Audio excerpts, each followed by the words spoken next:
This November the 5th, we are going to delve into the historical context, planning, execution, and legacy of the Gunpowder Plot of 1605, providing a comprehensive overview for this pivotal event in English history. We will look at insights into religious tensions, the roles of key figures, and the evolution of commemorative practices. The Gunpowder Plot must be understood within the backdrop of religious conflict that defined England from the 1530s onward. Henry VIII's break from the Catholic Church established the Church of England, and under Queen Elizabeth I, Catholics faced severe persecution. The Act of Supremacy in 1534 declared the English monarch the supreme head of the Church. Replacing the Pope and any allegiance to the latter was considered treasonous. Catholics were barred from public office, fined for recusancy, not attending Anglican services, and sometimes imprisoned or executed. The penal laws, enacted in the 17th century, further restricted Catholics, barring them from holding public office, practicing law, or serving in the military, with priests facing imprisonment and execution. Enforcement varied, with periods of tolerance interspersed with heightened persecution, creating a climate of desperation among Catholics. When James I ascended the throne in 1603, English Catholics initially hoped for leniency, given his Catholic wife and previous tolerance in Scotland. However, James maintained and even intensified anti-Catholic laws, dashing these hopes. Specific examples of persecution include the Act of Uniformity, 1559, requiring attendance at Anglican services under penalty of fines; the Oath of Supremacy, which Catholics were forced to take, acknowledging the monarch as head of the Church, under pain of imprisonment or death; recusancy fines, which imposed heavy financial burdens on Catholics who refused to conform. This oppressive environment set the stage for radical actions like the Gunpowder Plot, as Catholics felt increasingly marginalized. The Gunpowder Plot was orchestrated by Robert Catesby, a charismatic Catholic nobleman whose family had faced persecution. Under Elizabeth I. Catesby's co-conspirators included Thomas Wintour, Thomas Percy, John Wright, and later Guy Fawkes, recruited for his military expertise. The plan was audacious: to plant 36 barrels of gunpowder in a cellar beneath the House of Lords and detonate them on November 5, 1605, during the state opening of Parliament. The explosion would kill King James I, his ministers, and members of Parliament, creating chaos that the conspirators hoped would spark a Catholic uprising and install James's young daughter, Princess Elizabeth, as a puppet queen under Catholic rule. Recruitment was a gradual process, often through personal connections. Thomas Wintour, while in Spain, sought allies and recruited Guy Fawkes, who was serving in the Spanish army due to his devout Catholicism, bravery, and military skills. Robert Keyes was brought in to manage Catesby's house in Lambeth, where gunpowder was stored, due to his desperate financial situation and trustworthiness. Thomas Bates, Catesby's servant, was recruited after accidentally discovering the plot, highlighting the informal nature of recruitment. Other conspirators, such as Sir Everard Digby and Ambrose Rookwood, were recruited for their wealth and influence, providing financial support for the plot. The plotters leased a cellar beneath the House of Lords, and by the summer of 1605, Fawkes had hidden the gunpowder enough to obliterate the building and much of Westminster. Guy Fawkes, born in 1570 in York, was a devout Catholic who converted after his mother remarried a Catholic. His military experience made him a valuable asset to the plotters. Fawkes left England in 1593 to fight for Catholic Spain in the 80 Years' War against Protestant Dutch rebels in the Netherlands.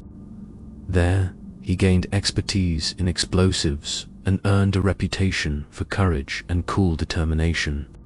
His military background, particularly his knowledge of gunpowder, made him the ideal choice to guard and ignite the explosives beneath Parliament. Fawkes adopted the alias John Johnson and posed as a servant to one of the conspirators to rent the cellar. His role was crucial, as no one else in the group had his level of expertise with explosives, making him the linchpin of the plot's execution. The plot unraveled due to an anonymous letter sent to William Parker, 4th Baron Monteagle, on October 26, 1605. The letter warned Monteagle to avoid Parliament, stating, "They shall receive a terrible blow this Parliament, and yet they shall not see who hurts them." Monteagle immediately showed the letter to the authorities, prompting a search of the cellars beneath the House of Lords on the night of November 4th. Guy Fawkes was discovered guarding the gunpowder and was arrested. While the sender's identity is debated, it is widely believed that Francis Treason, a conspirator, wrote it out of concern for his Catholic brother-in-law, Lord Monteagle, though some historians suggest it might have been a setup to expose the plot. Under interrogation and torture at the Tower of London, Fawkes eventually revealed the names of his fellow conspirators, leading to their capture. Following Fawkes's arrest, most of the conspirators fled London but were either killed or captured. Robert Catesby, Thomas Percy, and John Wright were killed in a shootout at Holbeck House in Staffordshire. The surviving conspirators were tried for high treason at Westminster Hall on January 27, 1606. The trial was largely a formality, as their guilt was already established, with Sir Edward Coke delivering a lengthy oration denouncing them as the greatest traitors in English history. 8 conspirators, including Fawkes, were convicted and sentenced to be hanged, drawn, and quartered, a brutal punishment reserved for traitors. The executions were carried out publicly. On January 30, 1606, 4 conspirators, Sir Everard Digby, Robert Winter, John Grant, and Thomas Bates, were executed in St. Paul's Churchyard. On January 31, 1606, 4 more, Guy Fawkes, Thomas Winter, Ambrose Rookwood, and Robert Keyes, were executed in Old Palace Yard near Westminster Hall. Fawkes, facing the gruesome fate of being drawn, disemboweled while alive, managed to jump from the gallows, breaking his neck and avoiding the full agony of the punishment. His body was then quartered, and the parts were displayed across the kingdom as a warning. In the wake of the plot, anti-Catholic sentiment intensified.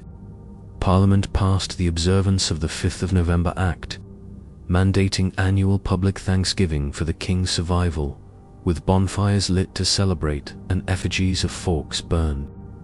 Guy Fawkes Night, also known as Bonfire Night or Fireworks Night, is still observed across the UK on November 5th.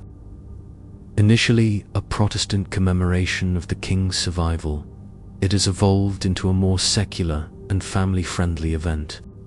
The observance of the 5th of November Act mandated an annual public day of Thanksgiving, which became a state commemoration with strong anti-Catholic overtones. Over time, the celebration shifted focus, with the burning of effigies of Fawkes becoming central, though by the 20th century, it had lost much of its sectarian significance, becoming more about fireworks and bonfires. In recent decades, Fawkes's image has been reclaimed as a symbol of resistance and rebellion. This shift was popularized by the film V for Vendetta 2005, where the Guy Fawkes mask became an icon of protest against authoritarianism, used by various movements worldwide to symbolize defiance against oppressive systems. The Gunpowder Plot was a failed act of terrorism driven by religious oppression and desperation. Though unsuccessful, it had lasting effects on British politics, religion, and culture. Guy Fawkes, once reviled as a traitor, has become a complex figure, both a warning of fanaticism and a symbol of defiance. His legacy endures not only in the annual celebrations of Bonfire Night, but also in modern interpretations of resistance against tyranny. Many thanks for treading this tale's dark path. If its chill gripped you, like, follow, subscribe, and comment below.